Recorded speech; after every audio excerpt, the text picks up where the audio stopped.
Le dernier voyage va se faire avec Jean-Baptiste Mouret, qui va nous parler, lui, justement, ça rejoint un petit peu la question du jeune homme là-haut, c'est le thème de son intervention, c'est les robots peuvent-ils apprendre de leurs erreurs? Et donc Jean-Baptiste, c'est un collègue à Serena, il est directeur de recherche à l'INRIA depuis 2017, il a soutenu sa thèse à l'université Pierre et Marie Curie, maintenant Sorbonne Université. En 2009, il a obtenu un poste de maître de conférence en informatique à l'Institut des systèmes intelligents et de robotique à Paris. En 2015, avec un projet ERC, il a décidé de faire ce projet à l'INRIA et il a participé à la création avec Serena et François Charpillet, que beaucoup ici connaissent, d'une équipe de robotique à Nancy. Aujourd'hui, il s'intéresse à l'intersection du machine learning, il va nous expliquer, il va nous en dire un peu plus tout à l'heure, et de la robotique pour rendre les robots capables de s'adapter à des situations imprévues. On rentre dans la vallée de l'étrange et dans l'inquiétante étrangeté de tout ça. À toi, Jean-Baptiste. Merci, bonsoir. Bonsoir à tous. Donc effectivement, je vais attaquer la question de l'apprentissage que Serena a déjà un petit peu évoqué tout à l'heure, et puis aussi montrer à quoi ça sert cet apprentissage et pourquoi est-ce qu'on aurait envie que nos robots apprennent plus concrètement. Donc je suis très content que Serena ait montré cette superbe vidéo de Boston Dynamics tout à l'heure, donc on a déjà vu et qui est extrêmement impressionnante. Vous n'avez peut-être pas vu la deuxième vidéo qui va avec, qui est celle-ci, qui est en fait ce qui se passe généralement avec des robots aussi compliqués que ces robots humanoïdes. En fait, ça se passe quand même souvent assez mal. Et c'est normal, parce que c'est quand même très difficile. Si moi, humain, j'essayais de faire ce genre de tâche, je pense que aussi, je tomberais, moi aussi, je ferais des erreurs. Et finalement, ce serait normal. Donc si on prend un exemple plus simple, ça c'est un des robots qu'on a au laboratoire. Il est beaucoup plus simple que les robots de Boston Dynamics qu'on avait juste avant. C'est un robot à 6 pattes, il sait marcher, et puis il lui arrive quelque chose. Par exemple, il est tombé et il se casse une patte. Donc ici, la patte est débranchée, et le robot n'est plus capable de marcher. Donc la question qui va m'intéresser ici, c'est comment est-ce qu'on peut faire pour que quand même on puisse continuer. Parce que finalement, le problème de tous ces robots, c'est pas tellement qu'ils ne soient pas capables de faire des choses, c'est que dès qu'il leur arrive quelque chose qui ne fonctionne pas, quelque chose d'imprévu, une panne, il tombe, quelque chose qui n'était pas dans les plans initiaux, finalement, ils ne se relèvent jamais pour continuer leur mission. Il n'y en a aucun qui est capable de vraiment faire ça sur le terrain. Et ça, c'est très, très, très important si un jour on veut s'appuyer sur les robots pour des vraies missions compliquées dans le monde réel. Par exemple, suite à l'accident de Fukushima, on a essayé d'envoyer des robots, plus ou moins simples, donc pas des robots humanoïdes, on aurait bien aimé, mais on est très loin de savoir le faire. Donc des robots plutôt avec des roues, des chenilles, etc. Et ces robots, on va leur demander de faire quelque chose pour peut-être des situations qui sont extrêmement critiques, même peut-être pour l'humanité. Et on ne veut pas que le robot soit arrêté par le premier petit problème. Donc on envoie le robot, il glisse sur la première marche de l'escalier, c'est fini, fin de la mission, hop, on n'a plus de robot, on ne peut plus rien faire. Non, ce qu'on veut, c'est qu'il glisse sur la première marche, certes, mais il va continuer, peut-être qu'il va boiter, parce qu'on a vraiment besoin de lui. Donc si on veut un jour être capable de s'appuyer sur les robots pour faire des choses sur lesquelles on compte, il va falloir qu'ils puissent continuer leur mission, même s'ils sont endommagés. Donc par exemple, le vivant semble s'en sortir plutôt très bien. Vous avez tous cette expérience, peut-être vous êtes foulé la cheville une fois ou quelque chose comme ça. En quelques secondes, vous allez être capable déjà de trouver une manière de boiter et de vous adapter à cette situation. Alors certes, ça fait mal, certes, ce n'est pas parfait, mais quand même, vous êtes capable de continuer et peut-être d'aller jusqu'à chez le médecin. Ici, on a un exemple d'un chien qui a été amputé. Ce chien est capable de courir après avec sa patte en moins. Donc, il était capable de réapprendre à marcher complètement après ce dommage. Donc on veut faire la même chose avec un robot. Donc on a dit le mot apprendre, mais quand on commence à parler d'apprendre, ok, apprendre à marcher, c'est quelque chose, mais il y a plein de manières d'apprendre et d'apprendre des choses différentes. Alors je voudrais commencer par d'autres manières d'apprendre qui ont en fait énormément d'influence pour l'instant et qui sont très utiles en robotique. Notamment, est-ce qu'un robot peut apprendre, par exemple, à reconnaître des objets? Et c'est en fait ce qu'il y a dans la plupart des applications actuelles de ce que certaines entreprises ont décidé d'appeler intelligence artificielle. Donc, ce qui est en ce moment très à la mode, c'est ce qu'on arrive à faire maintenant et qu'on n'arrivait pas à faire avant. C'est par exemple de prendre des images et d'être capable de dire qu'est-ce qu'il y a dans ces images. Donc ici, on commence toujours avec une base de données avec des images et des étiquettes. Donc par exemple, en haut à gauche, Ici, vous avez un champ de colza et il y a une étiquette qui a été donnée par un humain qui dit c'est un champ de colza. Ensuite, on a une ambulance, on dit c'est une ambulance. Dans la base de données la plus utilisée, il y a plus d'1 million d'images. Donc il y a plus d'1 million d'étiquettes qui ont été écrites à la main pour arriver à faire ça. Ensuite, on va essayer de faire un logiciel qui va être capable, à partir de ces images, de nous dire je reconnais que ça c'est une ambulance, je reconnais que c'est un autobus, je reconnais que c'est un tramway, etc. Comment ça marche? L'idée très haut niveau, c'est qu'on va lui présenter une image, on va lui demander ce que c'est, et par exemple, le réseau de neurones ici, donc sans rentrer dans les détails de ce que fait ce réseau de neurones, cette boîte va nous dire c'est un autobus. Ce n'est pas le cas. Donc il y a une erreur, et on va aller modifier le réseau de neurones, donc modifier certains des paramètres de l'algorithme pour qu'il ait plus de chances de dire la prochaine fois c'est une ambulance. Et pour ceux qui ont des souvenirs du lycée ou ceux qui sont encore au lycée, ça utilise des dérivés, donc des calculs finalement loin d'être évidents, mais pas non plus complètement étrangers à ce qu'on apprend à l'école. Ensuite, on va le refaire. C'est encore un autobus, donc c'est encore faux. Le robot a encore fait une erreur dans sa prédiction de ce que c'était cet objet. On remodifie, et puis finalement, après plein d'essais, on est très content, et puis on va faire ça pour toutes les images, donc le million d'images, et on arrive avec ça à apprendre. Alors, la manière dont on apprend ici, c'est qu'on apprend avec une sorte de professeur extrêmement patient qui, pour chacune des petites erreurs, va nous corriger. Donc, pour chacune des petites images, il nous dit ça c'est ça, ça c'est ça, ça c'est ça, etc. Et ça marche de manière très bien depuis, on va dire, 5 à 10 ans. Par exemple, ici, un système qui est capable de reconnaître les objets qui sont, enfin, ou les humains, etc., qui sont dans l'image. Donc, vous voyez, chaque cadre, il y a une petite étiquette qui dit ça c'est une personne. Ça, c'est une guitare, on va voir que ça apparaît après. Alors là, il croit d'abord que c'est un cheval, parce qu'il n'a peut-être pas été entraîné à reconnaître des dromadaires. Donc il voit les personnes, etc. Donc réussir à faire ça, il y a 10 ans, c'était très loin d'y arriver. Maintenant, on arrive à le faire grâce aux ces algorithmes d'apprentissage, et aussi grâce à ces énormes bases de données qui ont été étiquetées à la main. Mais ça, il y a deux gros problèmes. D'abord, ces millions d'images, c'est extrêmement laborieux. Mais surtout, on n'est pas vraiment dans le cas que je décrivais tout à l'heure de réapprendre à marcher. Parce que là, on lui a expliqué à chaque instant ce qu'il fallait dire, quelle était la bonne réponse. On n'est pas capable d'utiliser la même chose pour trouver un nouveau comportement. En fait, ce qu'il nous faut, c'est une autre sorte d'apprentissage qui s'appelle l'apprentissage par renforcement. C'est le mot compliqué. Le mot simple, c'est l'apprentissage par essai-erreur.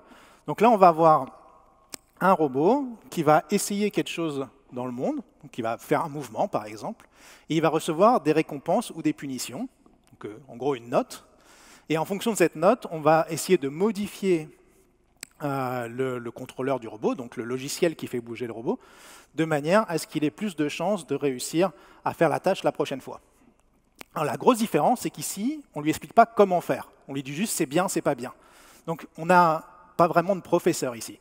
On a à la limite un professeur qui fait connoter les copies, comme dire c'est bien, c'est pas bien, mais il n'est pas capable de nous dire comment est-ce qu'on aurait dû le faire. Il n'est pas capable de nous expliquer, contrairement à ce qu'on montrait tout à l'heure. Un autre gros problème, c'est que les récompenses arrivent en retard. Donc par exemple ici, notre robot, il commence à sauter ici, et c'est ici qu'il se crache.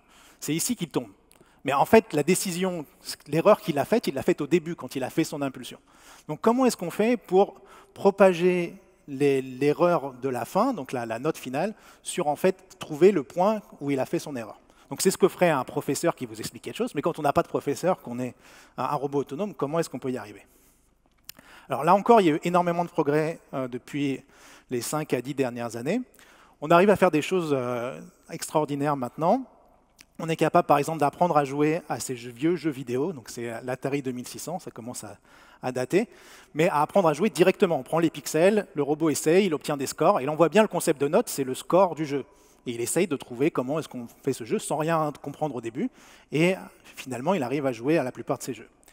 Il y a aussi un énorme résultat, ça a été d'apprendre à jouer au Go du niveau d'un grand maître international en Go. Donc, il y a longtemps qu'on a fait des ordinateurs capables de jouer aux échecs, mais au Go, c'était quelque chose qui paraissait hors de portée.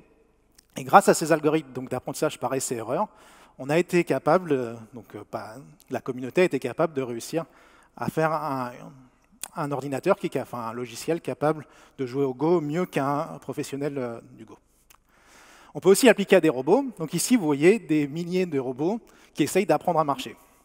Donc à chaque fois, là, les robots vont essayer de marcher d'une manière un petit peu différente, et puis on va renforcer ceux qui se comportent le mieux, donc ceux qui marchent le mieux, et trouver progressivement une meilleure manière de marcher dans cette simulation. Et ensuite, on peut mettre ça sur un robot. Donc ici, un robot à 4 pattes qui est capable de se déplacer grâce à l'apprentissage qu'il a effectué en simulation juste avant. Alors tout ça, c'est très bien. C'est objectivement des avancées qu'on n'imaginait même pas être capable de faire il y a 10 ans. Le Go, c'est super, ça fonctionne très bien, mais c'est quand même 5 millions de parties d'entraînement. Donc vous imaginez votre robot qui s'est cassé la patte, il essaye 5 millions de fois, ou il essaye 5 millions de fois d'ouvrir la porte, ça commence à faire beaucoup. Les jeux Atari, qui sont quand même beaucoup plus simples que la réalité du monde, c'est quand même des environnements extrêmement simplifiés, ça correspond à 36 jours de jeu pour apprendre à jouer à un jeu. Donc là encore, vous imaginez votre robot qui essaye d'ouvrir la porte pendant 36 jours, encore et encore et encore et encore. Ça ne semble pas très jouable. Et les exemples de robots que j'ai montrés juste avant, voilà, ça ne marche plus, ici, ces exemples-là, il y avait 4000 robots simulés pendant, dans ce cas-là, c'était plus de 20 minutes. Donc c'est énormément d'essais. Le problème, c'est que si on a notre robot qui doit réapprendre à marcher, on ne peut pas se permettre d'attendre aussi longtemps et de faire autant d'essais. Ce qu'on veut, c'est faire quelque chose comme une dizaine d'essais, peut-être de 1 à 20. Disons 1 à 2 minutes. Mais déjà, 2 minutes, c'est long pour réapprendre, continuer la mission, etc. Il y a peut-être des choses qui sont urgentes à faire. Donc moi, ce qui m'intéresse, c'est ici, qu'est-ce qu'on peut faire, comment est-ce qu'on peut apprendre dans ces situations où on n'a que quelques minutes devant nous, et quand même par essai-erreur. Donc si on reprend notre petit robot à pattes, rappelez-vous qu'il fonctionne, et puis il lui arrive quelque chose de mal, il glisse, il tombe, une patte se casse, donc ici on a débranché un fil, et il ne fonctionne plus. Comment est-ce qu'on peut réussir à apprendre très vite? On a vu tout à l'heure que les méthodes d'apprentissage par renforcement, elles nécessitent énormément d'essais, et on ne peut pas appliquer ça directement sur le robot. Alors ici, on s'est inspiré de l'évolution des êtres vivants, et plus spécifiquement de l'histoire des 5 grandes extinctions. Alors, je ne vais pas rentrer dans les détails biologiques, mais à chaque fois, ce qui s'est passé, c'est que la vie a commencé à se diversifier, donc il y a eu de plus en plus d'espèces, et il y a eu un des grands phénomènes d'extinction. Donc, par exemple, dans l'extinction de l'Eurovicien silurien, il y a 85% des espèces qui ont disparu d'un coup, notamment les trilobites, que les chercheurs de fossiles connaissent bien. Donc là, on a 85% des espèces qui ont disparu. Mais la vie a continué. Et la vie a continué parce qu'il y avait d'abord une explosion de diversité, et il s'est passé quelque chose d'inattendu, donc un peu comme un robot qui perd une patte. Et suite à ça, le fait qu'il y en avait énormément d'espèces, il y en a quelques-unes qui ont survécu. Et la vie a pu perdurer pendant beaucoup plus longtemps parce qu'il y avait toute cette diversité avant. Donc il y a eu dans l'histoire de la vie 5 grandes extinctions qu'on connaisse. Vous connaissez tous, je pense, l'extinction des dinosaures, donc 65 millions d'années. Et c'est la même chose qui s'est passée. Les dinosaures ont certes tous disparu, mais le fait qu'on ait énormément de diversité, donc énormément d'espèces qui survivaient de manière différente, qui vivaient dans des milieux différents, qui mangeaient des choses différentes, qui étaient plus ou moins sensibles à certaines choses, a fait que, par exemple, les mammifères ont très bien survécu. Donc finalement, préparer l'adaptation, c'est générer de la diversité. Et donc on a essayé de faire pareil sur nos robots. Alors comment est-ce que ça se passe? On a notre robot qui est capable de bouger ses pattes, et au lieu de dire « tu dois apprendre à marcher d'une seule manière », on lui dit « essaye de trouver 15 000 manières de marcher qui seront toutes pas trop mal ». Donc par exemple, marcher sans trop utiliser les pattes de devant, marcher avec le corps un peu incliné en arrière, etc.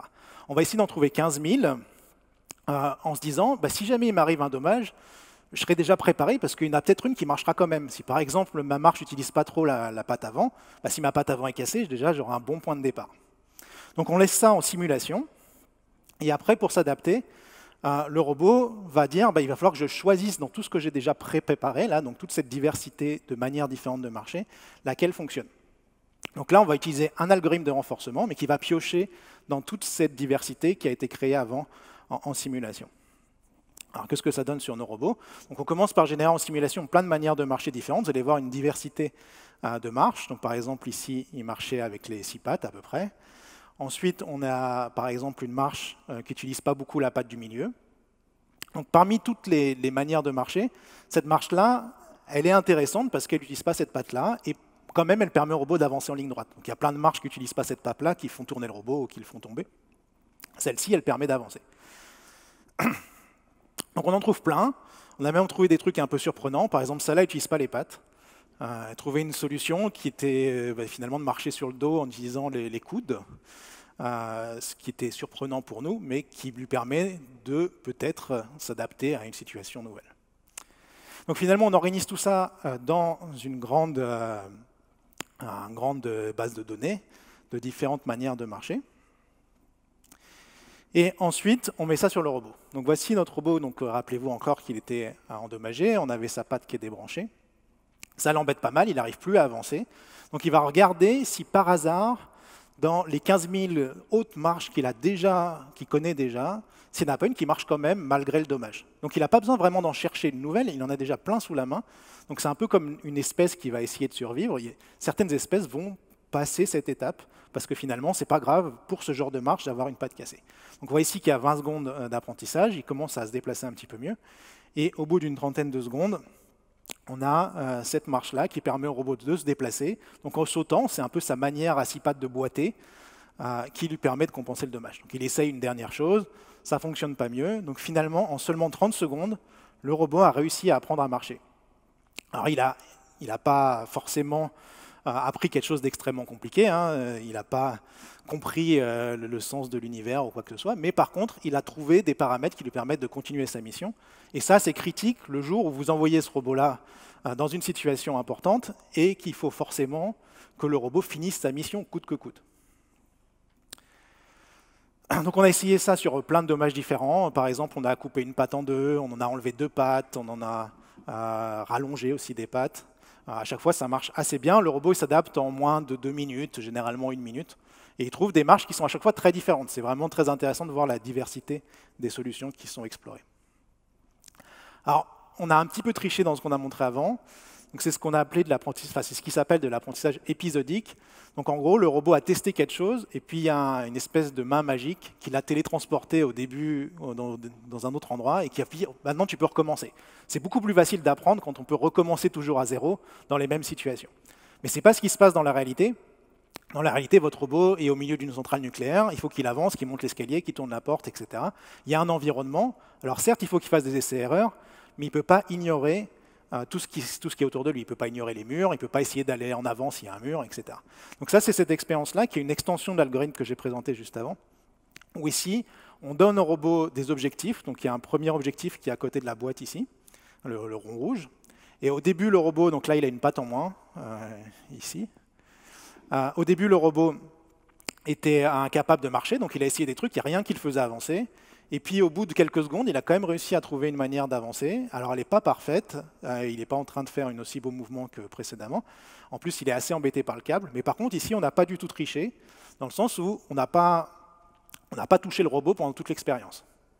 Donc le robot, finalement, ici, je ne sais pas pourquoi, par exemple, il a décidé de se retourner, mais il va aller à l'objectif qui est par là, malgré son dommage. Donc finalement, si on était sur le terrain, notre robot ici, on aurait pu finir la mission et atteindre l'objectif qu'on s'était fixé. Donc pour résumer un peu les grands concepts qu'on a évoqués ici, le grand succès de l'apprentissage en ce moment, c'est l'apprentissage supervisé. Donc il faut penser que c'est un professeur qui, pour chaque petite erreur, est capable de nous corriger.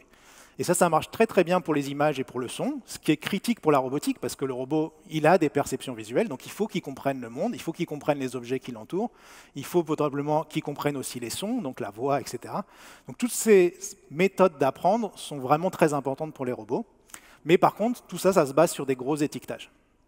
Mais ce qu'on imagine généralement comme apprentissage, c'est plus l'apprentissage par essai-erreur, où là, on n'explique pas au robot comment faire. On dit « essaye », c'est bien, c'est pas bien, mais on ne lui dit pas ce qu'il aurait dû faire.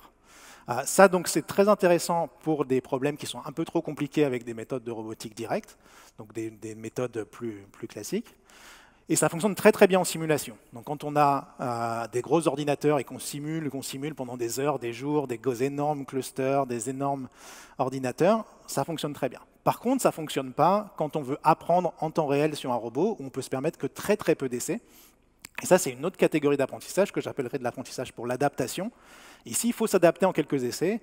Et la clé, c'est que le robot ne commence pas de rien. Donc ça veut dire qu'il y a une période d'entraînement avant. L'entraînement, il peut se passer en simulation, par exemple, ou une période d'évolution, comme j'ai montré là. Il y a plusieurs manières d'aborder ces questions-là, mais c'est vraiment différent d'apprendre en simulation, parce que notre budget est complètement différent. Donc merci pour votre attention, et je pense qu'on a un peu de temps pour quelques questions.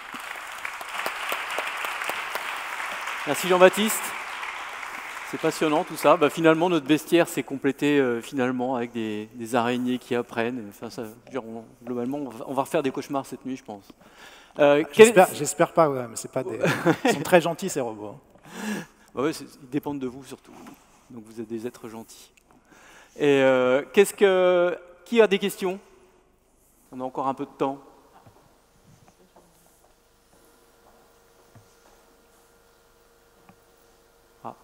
Une question au milieu.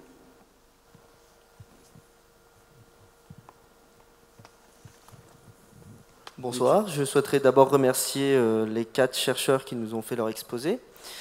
Mais du coup, j'avais une question quant à l'apprentissage des robots. Vous avez surtout évoqué l'apprentissage des robots quand ils font des erreurs, mais est-ce qu'il n'y aurait pas aussi un apprentissage à faire sur eux lorsqu'il se passe un problème, mais qui n'est pas forcément lié au robot? C'est-à-dire, par exemple, imaginons, on met un robot dans un entrepôt, il fait sa tâche, et à un moment, il voit un accident avec un humain qui se blesse gravement. Dans ce cas-là, le robot, il faudrait qu'il se pose la question, est-ce que je dois aider la personne ou continuer ma tâche? Mais du coup, ça, il ne sait pas le faire. Parce qu'il n'a pas, il peut pas imiter l'humain dans cette situation, puisque le cerveau humain, je pense qu'on peut tous le convenir, qu'il est beaucoup trop complexe pour être imité totalement par un robot. Mais du coup, est-ce qu'il y aurait des solutions qui pourraient être proposées pour essayer d'apprendre quand même au robot cette sorte de cas par cas, où il devrait... Là, ici, par exemple, aider la personne blessée plutôt que de continuer sa tâche? Alors, c'est une question compliquée parce qu'on se pose toujours en robotique la question, est-ce que c'est quelque chose qui doit être appris ou c'est quelque chose qui doit être programmé dans le robot? Donc, on peut permettre à un robot, par exemple, d'analyser la situation, donc quelqu'un qui tombe, par exemple, et avoir déjà programmé le robot pour appeler le médecin, gérer la situation, et tout ça, ça n'a pas nécessairement besoin d'être appris par le robot. Il y a apprentissage à partir du moment où il y a des données qui vont être exploitées pour changer le comportement du robot. Et là, c'est beaucoup plus ouvert dans le sens où on change les données, on change le comportement du robot. Dans ce genre de situation, moi, je ne ferai pas spécialement confiance à un robot qui va essayer d'apprendre ça, mais beaucoup plus à un système qui a été prouvé, respectant les différentes manière du protocole de sécurité, etc. Si on laisse le robot expérimenter avec un humain blessé sur le sol et qu'on lui dit qu'est-ce qui se passe quand tu appuies là, le robot va peut-être découvrir des tas de choses très intéressantes, mais probablement pas aider l'humain. Donc l'apprentissage en soi, c'est quelque chose qui nous est très utile en robotique pour résoudre soit des problèmes très compliqués qu'on ne sait pas résoudre autrement, soit des problèmes où il faut s'adapter avec des données. Mais c'est qu'un complément dans toute la boîte à outils de la robotique. Et il y a énormément de choses qu'on ne veut pas apprendre. Pareil, la commande d'un avion de ligne, probablement, on ne veut pas y mettre trop d'apprentissage. On préfère avoir des méthodes de preuve, comme ça a été développé par l'informatique depuis très longtemps, pour réussir à être sûr de ce qui va se passer et pas le laisser dire « Tiens, mais qu'est-ce qui se passe si je fais un looping ?» C'est probablement pas ce qu'on veut. Tac. Il y a Lucas qui veut parler. Vas-y. Allô, ouais. Bonsoir, déjà merci beaucoup pour cet exposé. Je voulais savoir, parce que vous avez évoqué du coup l'utilisation de robots pour éventuellement rentrer dans des centrales nucléaires en cas de problème, mais ça serait possible à peu près dans combien de temps? Alors rentrer, c'est quelque chose, faire quelque chose d'utile, c'est une autre question.